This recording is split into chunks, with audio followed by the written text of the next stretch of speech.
आज हम लोग जो कॉन्सेप्ट पढ़ेंगे, हम लोग लॉज ऑफ मोशन चैप्टर पढ़ रहे हैं। उस चैप्टर के अंदर में हम तीनों लॉज पढ़ लिए। लॉज 1 न्यूटन का फर्स्ट लॉ, सेकंड लॉ और थर्ड लॉ। उसके अलावा हम लोगों ने ब्लॉक पुलिस सिस्टम के ऊपर हम लोगों ने काम किया था। उसके ऊपर हम लोग का कॉन्सेप्ट ये आया था कि भाई हम लोगों ने कॉन्टैक्ट फोर्स पढ़े, ठीक है।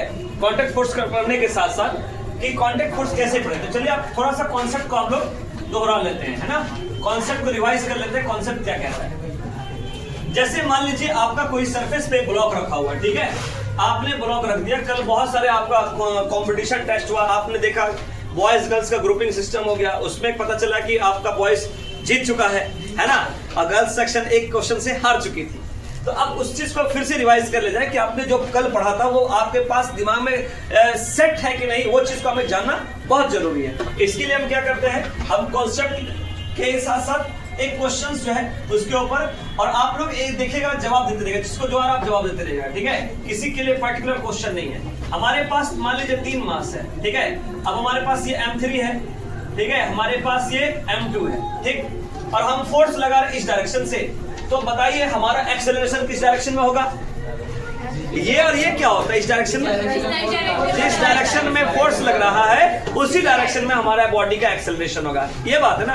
ये क्या निशाना है कि सर इधर होगा इधर होगा, ये जाहिल पर वाला बात नहीं करिए। जिस डायरेक्शन में फोर्स लग रहा है बॉडी का एक्सेलरेशन उसी डायरेक्शन में जाएगा। अच्छा, दूसरा सवाल आप लोगों से ये है कि हमारा अगर टोटल 3 मास आपस में कांटेक्ट में, कांटेक्ट का मतलब 2 बॉडी का आपस में सटा होना। अगर 3 बॉडी हमारे पास है तो कितने कांटेक्ट फोर्स लगेंगे, 2 लगेंगे। मतलब हमारे पास कांटेक्ट फोर्स 1। याद रखिएगा ये कि जिधर से फोर्स लग रहा है कांटेक्ट फोर्स उधर ही से काउंट कर लेंगे, ठीक है। N1 और N2। इसके अलावा हम लोग को ये बात समझना है कि हमारा कांटेक्ट फोर्स लग रहा है, तो अब चलिए हमको क्या क्या फाइंड करना होगा। हम लोगों ने फाइंड करना है एक्सेलरेशन, फाइंड एक्सेलरेशन and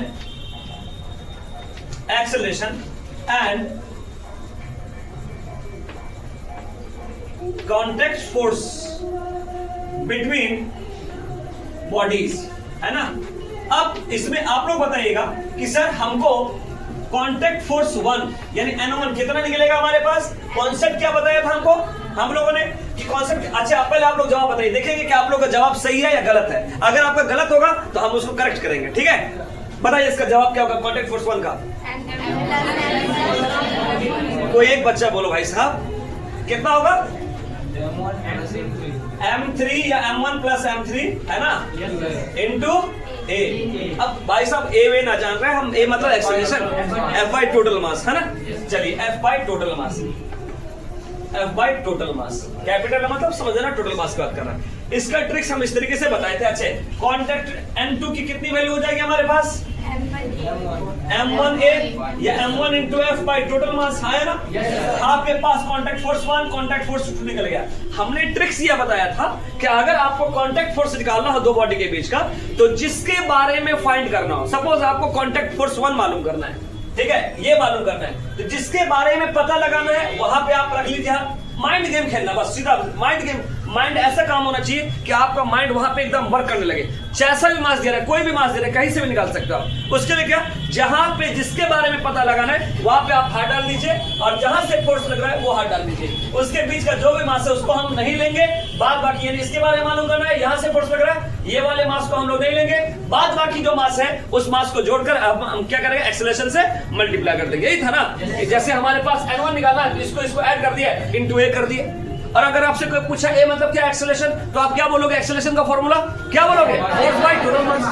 ये बात तो क्लियर हो गई थी। आइए इसके ऊपर हम लोग एक सवाल बनाते हैं। आपके एलन का जेई का सवाल है, एलन का जेई का सवाल है। तो चलिए एकदम आसान सा सवाल आपको दे रहा है, ठीक है। वैसे प्रैक्टिस के लिए आपको मल्टीपल क्वेश्चंस उसमें दिए होंगे, ठीक है। तो चलिए पहला सवाल हमारे पास है कि फाइंड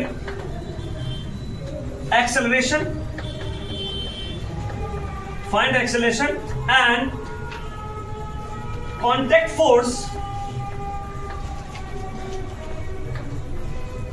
फोर्सेस बिटवीन, ठीक है, बॉडीज। आप सवाल देखिए, सवाल क्या कह रहा है हमारे पास। सवाल हमारे पास है कि हमने सरफेस पे ब्लॉक रख दिया, ठीक है। हमारे पास यहां पर जो है 3 ब्लॉक है इस तरीके से। एक हमारे पास है 2 kg, 3 kg और 5 kg। दिख रहा है ना 5 kg? इसमें फोर्स लग रहा है हमारे पास F, और F कितना लग रहा है हमारे पास 10 न्यूटन। कितना न्यूटन का फोर्स लग रहा है? अच्छा, तो हमको निकालना है एक्सेलरेशन तो निकालना ही निकालना है, लेकिन कांटेक्ट फोर्स जो निकालेंगे उसके लिए दो चीज चाहिए, ठीक है। पहला कांटेक्ट फोर्स जो निकालेंगे, पहला हमारे पास है, ठीक है, 2 kg एंड 3 kg के बीच में। बात समझे? हमको कांटेक्ट फोर्स निकालना है 2 kg और 3 kg के बीच में, ठीक है। मतलब ये कांटेक्ट फोर्स, और दूसरा निकालना है 3 kg एंड 5 kg के बीच में। क्या आप लोग से बन जाएगा?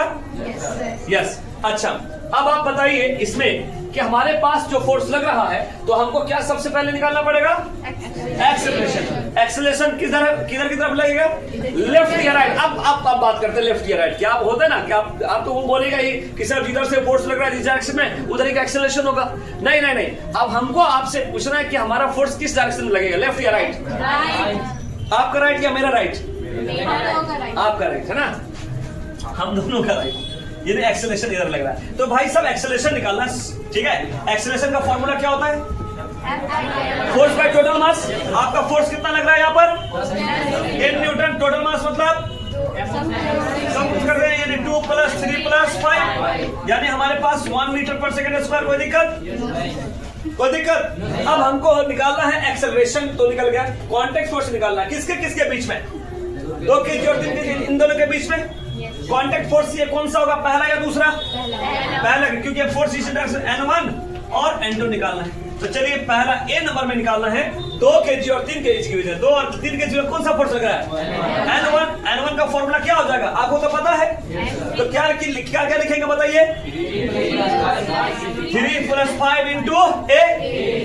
into A, ठीक है, यानी 8A की वैल्यू कितना हमारे पास? कहोगे ना 8 मीटर 1 न्यूटन। कॉन्सेप्ट क्लियर है?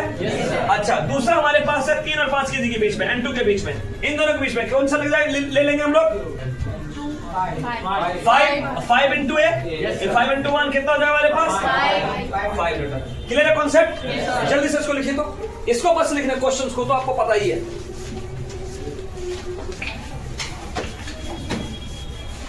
अब हम लोग पढ़ेंगे, इसी का साथी है कि हमारे पास अभी हम लोग पढ़ते थे, पता क्या किसके बारे में?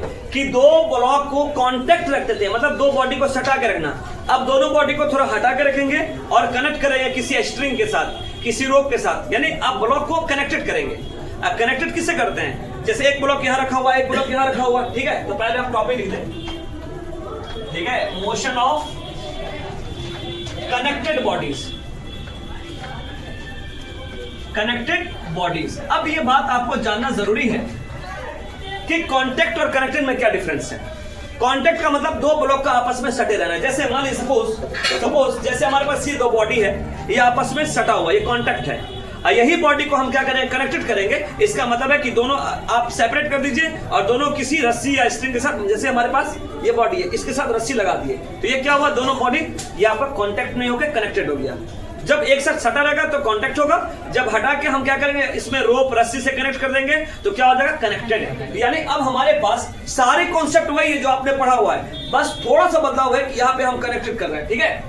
ट्रिक्स सारे वही हैं, हम दिखाएंगे आज आपको। सबसे पहली बात, हमारे पास अब जो कनेक्टेड बॉडीज है उसका मोशन में हमको एक्सेलरेशन निकालना है और 2 बॉडी के बीच का टेंशन निकालना है। क्योंकि अब बॉडी सटा हुआ तो कांटेक्ट फोर्स लग रहा, बॉडी हटा के रस्सी लगा हुआ तो उसमें लगता है टेंशन फोर्स, क्योंकि ये हमारा जो रस्सी है यहां पे लगता है टेंशन फोर्स, ठीक है। अब आगे बढ़ते हैं। हमारे पास केस फर्स्ट हमारे पास क्या है? ठीक है, 2 बॉडीज या 2 कनेक्टेड बॉडीज। 2 connected bodies. अब हमने क्या किया? ये हमारे पास सरफेस है, एकदम इजी है। ये हमारे पास सरफेस है, ये हमारा एक मास ये है, एक मास ये है, जैसे मास 1 मास 2, ठीक है। अभी क्या ये कांटेक्ट में है कि कनेक्टेड में है? कहीं नहीं, बस सरफेस पे रखा हुआ है। या तो आपको पता है कि कांटेक्ट तो नहीं है, अब ये कनेक्टेड भी नहीं है, क्यों? क्योंकि इसके साथ अभी इसका कोई अभी ताम झाम नहीं हो रखा है। तो आइए हम देखते हैं कि जब दो बॉडी के बीच में हम कोई स्ट्रिंग, पीने वाला नहीं, जोड़ने वाला, तो हम क्या करते हैं, हम स्ट्रिंग लगा दिए, धागा लगा दिए, थ्रेड लगा दिए, रोप लगा दिए, चेन लगा दिए, और जब चेन लगाएंगे तो अब आपके पास ये भी कनेक्टेड है। अब जब इस पे फोर्स लगाते हैं ना, मान लीजिए इस डायरेक्शन में आप फोर्स लगा रहे हैं, तो आपको इस दोनों ब्लॉक के बीच में लगा हुआ रस्सी है, उसमें टेंशन पैदा होगा आपस में। क्या पैदा होगा? टेंशन। जैसे हम लोग को भी पढ़ने से टेंशन आती है, यार क्या पढ़ाई हो रहा है, क्या काम हो रहा है भाई, सारा काम आसान लगेगा पढ़ाई छोड़ करके, है ना? तो ये भी टेंशन है, ठीक है। तो हमारे पास जब दो बॉडी के बीच में हम थ्रेड रहता है, अब फोर्स लगाते हैं एक साइड से, तो उन दोनों बीच में जो हमारा रस्सी होता है, स्ट्रिंग होता है, रोप होता है, उसके बीच में टेंशन लगता है। और टेंशन भी एक क्या है? फोर्स है। खिंचाव भी है ना, टेंशन खिंचाव, वो भी एक फोर्स है, ठीक है कि नहीं? जैसे फोर्स इस डायरेक्शन में लगा रहे हैं, तो सारे बॉडी का एक्सेलरेशन किधर हो जाएगा? फोर्स के डायरेक्शन में, है ना? अब क्या करते हैं हम लोग, सबसे पहले एक्सेलरेशन निकालते हैं। तो आप सबको मालूम है फोर्स का फॉर्मूला होता है, फोर्स का फॉर्मूला m है। तो यहाँ पे कितने मास है? 2 मास है। क्या करेंगे? m1 plus m2 into a। अगर आपको सवाल में कहे, यानी क्वेश्चन में कहे कि एक्सेलरेशन निकालना है, तो वही formula, force by total mass, हाँ है ना? यानी ये m1 m2 कहाँ जाएगा? f के नीचे चला जाएगा, यानी m1 प्लस m2। ये आपके बॉडी का एक्सेलरेशन है। जब किसी बॉडी को, कनेक्टेड बॉडी को जब हम फोर्स लगाते हैं, फोर्स लगाने पर जो एक्सेलरेशन निकलेगा वो इस फॉर्मूला से निकलेगा, ठीक है? कितना एक्सेलरेट कर रहा है, कितनी उसकी वेलोसिटी चेंज हो रही है, ठीक है? अब बात आता हमारे पास कि यहाँ पर सर एक्सेलरेशन तो निकाल लिए, अब इन दोनों के बीच में लगा हुआ टेंशन फोर्स है वो कैसे मालूम करेंगे? ऐसे तो आपको ट्रिक्स मालूम होना चाहिए कि जिसके बारे में मालूम कर रहे हैं वहां पे हाथ रख दीजिए, सेम कॉन्सेप्ट है, ठीक है? जिसके बारे में पता लगाना है वहां पे हाथ रख दीजिए, और जिधर से फोर्स लगा है वहां हाथ रख दिए, उसके बीच का मास को गायब। ये जादू है। मतलब आप जिसके बारे में, ये फोर्स हमारा टेंशन लग रहा है, इसके बारे में मालूम करना है, ठीक है? बारे में तो क्या 2 ही ब्लॉक कनेक्टेड होगा ना भाई साहब? 4 5 नहीं, 10 ब्लॉक कनेक्ट कर सकते हैं, लेकिन जिसके बारे में पता लगाना है वहां पे हाथ रख दीजिए। एक अपना जादू बता रहे हैं, और जहां से फोर्स लगा वहां हाथ रख दीजिए, उसके बीच का जो मास उसको नहीं लेंगे, वही वाला जो हम लोग इससे पहले पढ़े हैं। तो हमको T1 मालूम करना है, ऐसे हम लिख देते हैं हम, ठीक है? कि हमको T मालूम करना है, तो हमारे पास इधर से ये मालूम करना है, ये फोर्स लग रहा है, इसको लेंगे कि नहीं लेंगे? नहीं। तो बचे कौन हमारे पास? m2a, हाँ है ना? मतलब T बराबर कर देगा m2 into f by total mass, या सुनो? अब हम देखेंगे क्या इतना आ रहा है कि नहीं आ रहा है, ठीक? तो हम सबसे पहले फ्री बॉडी डायग्राम हम लोग समझते हैं। फ्री बॉडी डायग्राम का मतलब कि किसी बॉडी पे जितना भी एक्सटर्नल फोर्स लग रहा है वो हमारा फ्री बॉडी डायग्राम है। एग्जांपल के तौर पे कोई चोर चोरी करके जा रहा था, उसको हम लोगों ने धसम धूस मतलब मारा, तो क्या सब एक ही तरफ से मारेगा? कोई किसी भी डायरेक्शन से मार सकता है, ठीक है? तो उस बॉडी पे जितना भी फोर्स लगा अलग अलग डायरेक्शन से, वो हमारा क्या है? फ्री बॉडी डायग्राम है। तो अब देखिए हम लोग फ्री बॉडी डायग्राम देखते हैं। पहले m1 का देख लेते हैं, ठीक? ये m1 फोर्स हमारा है, इस पे लगने वाला एक इधर लग रहा फोर्स, इस पे लग रहा है टेंशन, हाँ है ना? T1 नहीं होगा, सॉरी T होगा। अब बॉडी किधर की तरफ जाएगी? इधर की तरफ। अब दूसरा ब्लॉक हमारे पास है, ये दूसरा ब्लॉक हमारे पास कौन सा मास है? m2 मास है। m2 पे तो एक ही फोर्स लगेगा, आया ना? टेंशन, क्योंकि इसके बीच में एक ही लगेगा, इधर तो कोई है नहीं, बॉडी की तरफ भागेगी, इधर की तरफ। तो आप लोग को कॉन्सेप्ट बताए थे, ठीक है? ये तो ट्रिक्स बताइए, इसका लिखने के इक्वेशन के लिए कॉन्सेप्ट बताया है ना? कौन सा कॉन्सेप्ट है? राजा आदमी। तो राजा आदमी का इक्वेशन लिखवाइए आप सभी लोग। m1a किसका साथ देगा? f का उल्टा कौन है? इक्वेशन, ठीक है? अब हमारे पास राजा आदमी m2a किसका साथ देगा? अब हमको जो है भाई साहब कुल मिलाकर टेंशन ही निकालना है। आपके पास ये भी इक्वेशन है, ये भी इक्वेशन है, दोनों में से किसी भी एक इक्वेशन में एक्सेलरेशन का वैल्यू पुट करिए, जो आंसर आ गया आप, ठीक है? तो दोनों में से कौन सा आसान लग रहा है? सेकंड वाला। आप लोगों ने 10th क्लास में एडिशन मेथड पढ़े होंगे अलजेब्रा के अंदर में, वही कॉन्सेप्ट की तरह से काम करेंगे। From equation first, from equation first. तो हमारे पास टेंशन का फॉर्मूला क्या हो गया? m2 into a। तो T बराबर हमारे क्या हो गया? m2, और a की वैल्यू हमारे पास क्या है? हमारे पास f बाय टोटल मास, आया ना? यानी हमने टोटल मास का मतलब कैपिटल M है, m1 प्लस m2। ये आपको सेम समझ आया कि नहीं आया? तो अब हमको किस पे काम करना है? ट्रिक्स पे काम करना है। आप 3 ब्लॉक का करेंगे तो हमको लगता है कि हमको ज्यादा मेहनत करने की जरूरत नहीं, आप ही मेहनत करवा दीजिएगा। उसके बाद हम आपको क्वेश्चंस देंगे, आप घर से आराम से बना कर रहेगा। संडे का एंजॉय करना है क्वेश्चन सॉल्व करके, ठीक है। चलिए जल्दी से इसको उतारिए। तो अब हमारा दूसरा केस स्टार्ट होगा, जिस केस का नाम है, भाई हम लोग बहुत केस कर रहे हैं, है ना। 3 कनेक्टेड बॉडीज हमारे पास है। अगर मान लीजिए इसी में एक ब्लॉक और लगा दिए M3 मास का, और इसके साथ हमने क्या किया, स्ट्रिंग कनेक्ट कर दिया। अब इन दोनों के बीच में टेंशन 1, आप कितने टेंशन लगेंगे, 2 टेंशन, तो टेंशन 1 और टेंशन 2। अब फोर्स इधर ही लगा रहे हैं तो पता ही आपको एक्सेलरेशन कितना हो जाएगा, तो आप डायरेक्ट लिखे क्या, एक्सेलरेशन इसका कितना हो जाएगा, फोर्स बाय टोटल मास, है ना, यानी M1 plus M2 plus M3। अब उतना भागम भाग नहीं करने की जरूरत है, ठीक है।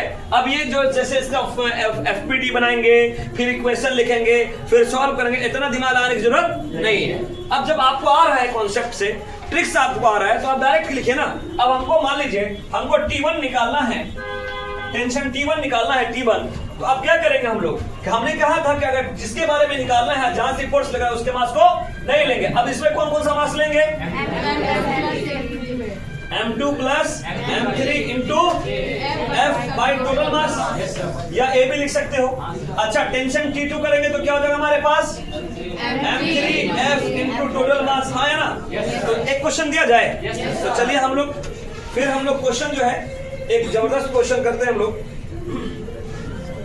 ठीक है। ये सारे क्वेश्चंस आपको पता है कि आपके बेसिक बुक से नहीं है, एडवांस बुक से हैं। तो चलिए हम लोग क्वेश्चंस देखते हैं, ठीक है। अभी ठहर जाइएगा, आप लोग के पास क्या है, क्या हमारे सरफेस पे 3 ब्लॉक इस तरीके से दिया गया, और आसान क्वेश्चन है या टफ है वो आप बना लीजिएगा, ठीक है। एक 4 kg का ब्लॉक है, एक आपके पास 6 kg का ब्लॉक है, एक आपके पास जो है 10 kg का ब्लॉक है, ठीक है। इस हमारे पास इनके बीच में क्या है, आपको इनके स्ट्रिंग कनेक्टेड है, रो। इसमें हमारे पास टेंशन T1 लग रहा है आपस में, और टेंशन T2, ठीक है। इसको M1 मास माना गया, इसको M2 मास कहा गया, इसको M3। फोर्स इस डायरेक्शन में लग रहा है, तो हमारे पास कितने न्यूटन का फोर्स लग रहा है, 40। अब देखिए, गौर करिएगा, सवाल कह रहा है क्या, 3 ब्लॉक्स ऑफ मासेस, सवाल समझ लीजिए, 3 block of masses M1 M2 and M3 are connected by massless string, यानी ये जो स्ट्रिंग दिया हुआ है उसका मास नेग्लिजिबल है। मासलेस स्ट्रिंग का मतलब ऐसा मास जिसका मास, ऐसा स्ट्रिंग जिसका मास नहीं है। उसके बाद कहा गया एज शोन इन फिगर, लिखा हुआ है, ठीक है, they are pulled by 40 newton force, यानी इसको खींचा गया कितने न्यूटन फोर्स है, तो बताइए find the tension T2। Direct tension T2 का निकालने के लिए हम आराम से निकाल सकते हैं, हमें एक्सेलरेशन नहीं भी मालूम है तो निकाल सकते हैं। तो इसमें कैसे निकालेंगे, T2 अगर निकालना होगा तो, ठीक है। सवाल में कह रहा है फाइंड टेंशन T2, ठीक है, ये मालूम करना है। भाई साहब इसका हम लोग रिजॉल्व करेंगे। T2 निकालने के लिए कौन कौन सा मास को लेना पड़ेगा, 6 kg और 4 kg, और इनटू फार्मूला क्या, F का वैल्यू कितना हमारे पास, 40 बाय टोटल मास, मतलब 4 प्लस 6 प्लस 10। तो देखिए यहाँ पे क्या हो, 10 इंटू 40 अपॉन 20, तो हमारे पास कितना हो गया, हमारे पास टेंशन T2 कितना आ गया, बन जाएगा ना। क्या अब हम आपको सवाल दे, घर से बना कर लेगा। चलिए इसको उतार लीजिए, फिर हम आपको क्वेश्चन से, ठीक है, क्वेश्चन हम लोग करके आएंगे, ठीक।